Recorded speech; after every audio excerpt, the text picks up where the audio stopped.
سلامونه زمونږ د یوټیوب چینل درنو لیدونکو هیله لرم چې روغ جوړ به اوسئ. نن زه تاسو ته په لنډ ډول باندې ښایم چې څنګه کولی شو یو پی ډي اف فایل د مایکروسافټ ورډ ته تبدیل کړو بغیر د کوم بل سافټویر یا کنورټر د استعمالولو څخه. نو د دې لپاره به لومړی موږ راشو مایکروسافټ ورډ به خلاص کړو. زه به دغلته مایکروسافټ ورډ اوپن کړم، یو تش فایل به واخلم. له هغې نه وروسته به زه راشم انزرټ ټیب ته. انزرټ ټیب نه وروسته د اخره کې آبجیکټ دی موږ سره، آبجیکټ باندې به کلیک وکړم او د هغې نه وروسته به ټیکسټ فرام فایل باندې کلیک وکړم. دلته ما ته فایل چوزر خلاصیږي په دغه وینډو کې چې دا د فایل چوزر وینډو ده. زه به هغه خپل پی ډي اف فایل یا پی ډي اف بوک، هغه پی ډي اف ډاکومنټ چې زه غواړم ورډ ته کاپي کړم کنورټ کړم، هغه به انتخاب کړم. زه به راشم د ما سره یو کتاب دی د قرآن پوهنې په اړه باندې په لوکل ډیسک ډي کې. نو زه به د قرآن پوهنه باندې کلیک وکړم او دا به انزرټ کړم. کله چې مې دا انزرټ کړم دې ته به یو شیبه زه انتظار وکړم. تاسو دغلته پروګرس بار کې ګورئ چې دغه یو په یو باندې کنورټیږي. کنورټینګ قرآن پوهنه پښتو ډاټ پی ډي اف چې دا غواړئ دا کینسل کړئ نو اسکیپ بټن به ووهئ. خو زه نه غواړم چې دا کینسل کړم او دا غواړم چې ورډ ته واړوم.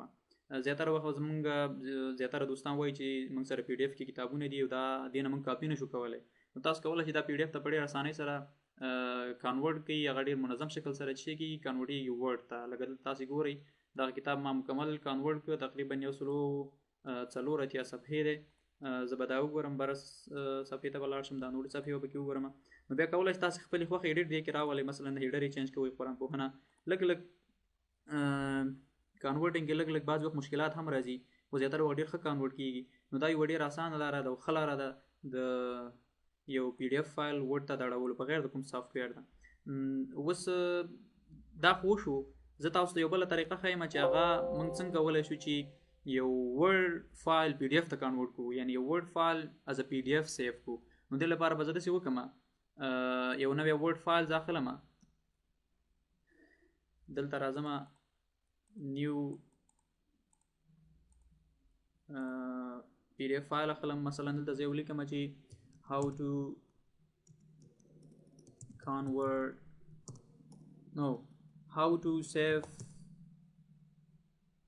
our file, our document as a PDF.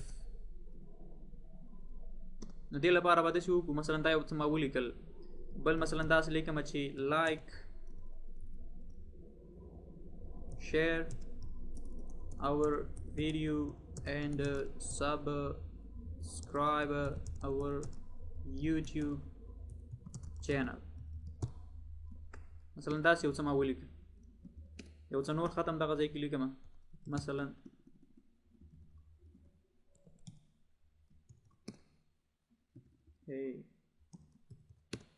مثلا دغه فایل ما سره، تاسو کولی شئ بیا خپل فایل چې هر ډول جوړوئ هغه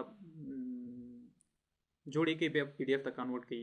نو دې لپاره به تاسو راشئ دلته فایل ته، فایل نه بعد به راشئ دا سیو اس ته. سیو اس کې به لوکیشن ورته انتخاب کړئ کوم ځای کې سیو کړئ. مثلا زه غواړم ډیسکټاپ کې سیو کړم، لکه د معمول په څېر باندې چې تاسو بل فایل سیو کوئ.